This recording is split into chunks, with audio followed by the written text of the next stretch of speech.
Everyone, good evening. कैसे हैं आप सभी? स्वागत है आप सभी का मेरे एक न्यू ब्लॉग में। एक नए दिन की शुरुआत हो चुकी है। एक नए ब्लॉग के साथ, एक नई वीडियो के साथ हमारी और आपकी मुलाकात हो रही है।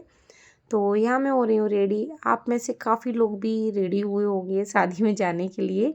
तो मेरी जो प्रॉब्लम है ना, वो आप लोग भी समझेंगे और प्लीज़ मुझे कमेंट में बताइए कि आप लोग एग्री हैं क्या मेरी इस बात से। मैंने हमेशा से नोटिस किया है, जब भी हम कहीं शादी वगैरह में जाते हैं या कहीं फंक्शन में जाते हैं, तो सबसे बड़ी प्रॉब्लम है ये साड़ी।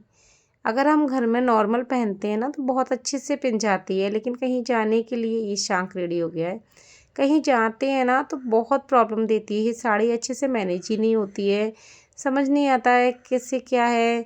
कहीं कुछ मतलब काफ़ी टाइम लगता है एक साड़ी में और दूसरा बाल बनाने में। तो यहाँ वैसे भी सांग की थोड़ी तबीयत डाउन थी, तो मैंने कुछ हेयर स्टाइल बनाई ही नहीं थी, नॉर्मल तरीके से ही बाल पिनअप कर लिए थे। ऐसा ना मैं काफ़ी बार घर पे भी करती हूँ, तो बहुत अच्छे से पिनअप हो जाते हैं, अच्छे लगते हैं बाल। लेकिन वही है ना, जब कहीं जाना होता है ना, हर कोई भाव खाता है, चाहे वो बाल हो या साड़ी हो, चाहे इंसान हो। पता नहीं है क्या है, मेरे साथ ना ऐसा मोस्टली होता है। बहुत टाइम लग जाता है काफ़ी बार। तो यहाँ हम लोग बस जाने के लिए रेडी हो चुकी हूँ मैं, और बस अभी हम लोग निकलेंगे थोड़ी देर से। बच्चों ने तकिया वगैरह हटा दी थी, मतलब ऐसे बिखेर दी थी, तो मैंने कहा थोड़ा सेट कर दूँ। जैसे हम कहीं बाहर जाते हैं ना, तो सेट करके जाओ सब कुछ तो ठीक है। अगर हम ऐसे बिखेर के चले जाते हैं, फिर आते हैं पूरा घर फिर बिखरा हुआ मिलता है। फिर हम भी आके ना अपनी सारी चीज़ें इधर उधर रख देते हैं। जैसे हम चेंज करते हैं कपड़े वगैरह, तो बहुत ना बिखरा बिखरा सा मैसी मैसी सा घर हो जाता है। तो इसलिए मैंने कहा चलो इनको सेट कर देते हैं, जिससे ज़्यादा दिक्कत नहीं आएगी। यहाँ मैंने लॉक वगैरह लगा दिया है सारे घर का, और बस हम लोग जाने के लिए हो गए हैं रेडी। इशांक भी तैयार है, मैं भी और विधि भी। ये देखो हम तीनों लोग आ गए हैं नीचे। अभी हम जाएंगे, अभी हस्बैंड नहीं गए हैं, वो लेट जाएंगे, ड्यूटी गए हुए हैं। हम लोग ही जा रहे हैं भाई के साथ। यहाँ मैं अपने आप को निहार रही हूँ कैमरा में।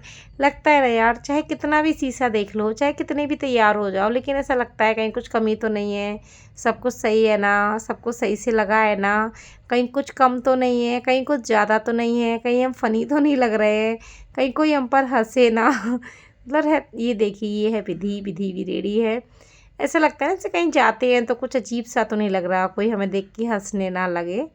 तो बस वही वाली बात थी। बस हम लोग निकल चुके हैं, थोड़ी ही दूर था, ज़्यादा दूर नहीं था मेरे घर से। हम लोग आ गए हैं शादी में, शादी एंजॉय करेंगे, आप लोग भी करना। भाई लेने आया था मुझे, तो बस ये सांग चला गया, उसके साथ में हम ही तीनों आए हुए हैं। अभी ये देखो बाल ना बहुत दिक्कत दे रहे थे। वैसे ना मैं बाल जूड़ा बना लेती, लेकिन क्या है उस समय ना मेरे बाल गीले थे, तो मैंने कहा चलो खुले ही कर लेती हूँ। फिर बाद में मुझे टाइम नहीं मिला, लेट हो रहे थे यहाँ आने के लिए। यहाँ बच्चे सलाद देख रहे हैं क्या लेना है क्या नहीं। यहाँ हो गया था प्रोग्राम स्टार्ट, तो हमने कहा फिर लेट क्यों करना है। यहाँ सब लोग खाना खा पी रहे हैं, एक दूसरे से मिल रहे हैं। और अभी ना मैं आपको मिलवाऊँगी अपनी मम्मी और मामी से। वैसे दोनों ही मेरे लिए माँ जैसी हैं। ब्लैक साड़ी वाली मम्मी हैं और गोल्डन साड़ी वाली मामी हैं। दोनों ही मुझे बेटी मानती हैं, दोनों ही मेरी माँ हैं। अभी मैं मामी के यहाँ गई थी, जब आप लोगों ने मेरे ब्लॉग देखे होंगे। और ये हैं दूल्हे राजा, जिनकी शादी है, जिनकी शादी इंजॉय करने के लिए आए हुए हैं हम लोग। तो बस शादी इंजॉय करते हैं। और यहाँ चल रही है इस समय भात की तैयारी, क्योंकि फलदान हो चुका था। मैं आई थी जब फलदान चल रहा था, फिर हम लोग खाना खाने चले गए थे और मैंने रिकॉर्ड नहीं किया। यहाँ हम सब लोग बैठे हुए थे, भात की तैयारी हो रही है। हम लोग आए हैं भात देने के लिए। ये मेरे पापा की बुआ लगती हैं, हमारी भी बुआ हैं, बड़ी बुआ हैं। तो यहाँ ना जो मतलब जो लड़का या लड़की, जो दूल्हा या दुल्हन होते हैं, उनके मामा भात पहनाते हैं अपनी बहन के यहाँ। बहन के जो रिश्तेदार होते हैं, जो उनके परिवार के होते हैं, जो मानते हैं जिसको, जो भी लोग आते हैं, अधिकतर लोगों को, आदमियों को आदमी देते हैं, औरतें रहती हैं उनको भी दिया जाता है। तो यहाँ ना आदमियों को टॉवलें उड़ाई जा रही हैं। किनको कपड़े देने होंगे उनको कपड़े भी दिए जाएंगे। औरतों को भी मिलेगा, जिनको साड़ी देनी होती है उनको साड़ी मिलती है, जिनको कुछ और देना होता है, मतलब अपने अकॉर्डिंग रहता है, जिसको जैसा सूटेबल रहता है या जिसको अपने अपने अकॉर्डिंग हर कोई देता है। सेम नहीं होता है, थोड़ा सा अलग अलग रहता है। और कुछ कैश भी दिया जाता है। यहाँ पर भी दिया गया था 3.5 करीबन का कैश दिया गया था, 3.5 लाख का।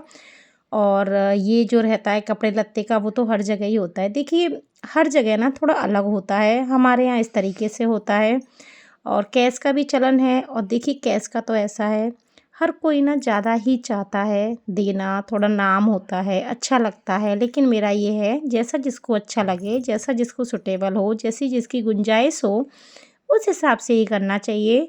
ज़्यादा बर्डन नहीं लेना चाहिए इन चीज़ों का, क्योंकि ना वैसे तो मेरा मानना है हर कोई ना अपने हिसाब से अच्छा ही करने की कोशिश करता है, बेस्ट करने की कोशिश करता है। और यहाँ पर भी ना बेस्ट हुआ था, अच्छा भात आया था, अच्छा भात दिया था। मेरे बाबा और हैं, मतलब मेरे बाबा की बहन लगती हैं ये। वो भात वात का सब कुछ हो गया है, औरतों का औरतों को मिल गया है, आदमियों का आदमियों को मिल गया है। अब यहाँ करा रहे हैं भाई और भतीजे बुआ से टीका। ये दूल्हे की माँ हैं ग्रीन साड़ी वाली, ये अपने भाई और भतीजे सबके टीका करेंगी और सब लोग देंगे इनको पैसा और ये रिटर्न में देंगी उनको नारियल और बतासे। वैसे भी भाई को टीका में ना नारियल बतासे दिए ही जाते हैं, शगुन होता है ये। तो बस यहाँ ना सब लोग अपनी अपनी बारी का इंतज़ार कर रहे हैं, खड़े हुए हैं कि हमारा नंबर आएगा, हम भी टीका कराएंगे। कुछ कुछ रस्में ना बहुत अच्छी होती हैं, इंतज़ार करना पड़ता है लेकिन अच्छा लगता है। और ये रस्में ना बहुत टाइम से पुरानी चली आ रही हैं। इधर हो रही है लड़की वालों का भात का प्रोग्राम और बस ये देखिए थोड़ी दूर हो रहा है लड़के वालों के भात का प्रोग्राम, क्योंकि कंबाइंड शादी थी, दोनों पार्टी थी, लड़की वाले भी लड़के वाले भी। सब जगह सेम ही होता है। ये भाई बहन का प्यार है एक, या जो शुरू से चला आ रहा है वही चल रहा है। और भाई और भतीजों के टीका होने के बाद बारी आ गई थी भाभीयों के टीके की। और हमारे हो गई थी ईशान की तबीयत ख़राब, तो फिर हमको वहाँ से निकलना पड़ा था। ये मेरी मम्मी और पापा हैं। ईशान को सर्दी लग रही थी, उसकी तबीयत पहले से ही थोड़ी डाउन थी लेकिन उस समय सही हो गई थी, तो हम लोग चले गए थे। फिर ईशान की जैसी तबीयत डाउन हुई तो हमने कहा चलो यार अब घर चलते हैं, नहीं हो पाता है। फिर मम्मी पापा भी आ गए थे मुझे छोड़ के, वो अपने घर निकल गए थे।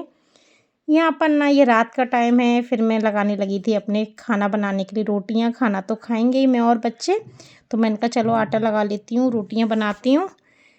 अब बच्चों की तबीयत की वजह से करना पड़ता है एडजस्ट, क्या करें। ट्रॉली कौन सी है?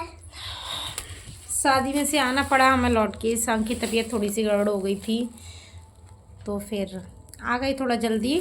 और ये ईशान के लिए दवाई वगैरह लेके भी आ चुके हैं, क्योंकि घर रखी हुई दवाइयाँ ना इतना असर नहीं करती है, डॉक्टर को दिखा के ही थोड़ा ठीक रहता है। फिर हम लोग इसके लिए दवाई वगैरह भी लेके आए। डॉक्टर वगैरह दवाइयाँ ऐसे ही भर देते हैं बुरी तरीके से।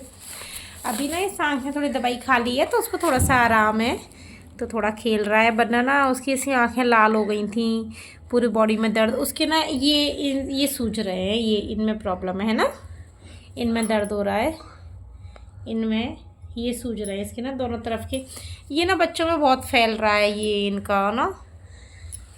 तो अब हम लोगों को वैसे नाइट में भी जाना था, यहीं पास में ही है, 5-7 मिनट की रास्ता है। लेकिन इस आग की वजह से फिर मैं गई नहीं, क्योंकि ना उसको फीवर आ जाता है, सर्दी लगती है, फिर एकदम से ना बच्चे की हालत ख़राब हो जाती है। और एकदम से ना हमसे आया भी नहीं जाता, थोड़ा टाइम लग ही जाता है। देखिए एकदम से नहीं आ पाते हैं कहीं से भी, तो फिर उस वजह से हम गए नहीं है। ना मैं, ना ईशांक, विधि, हम तीनों घर पर ही हैं।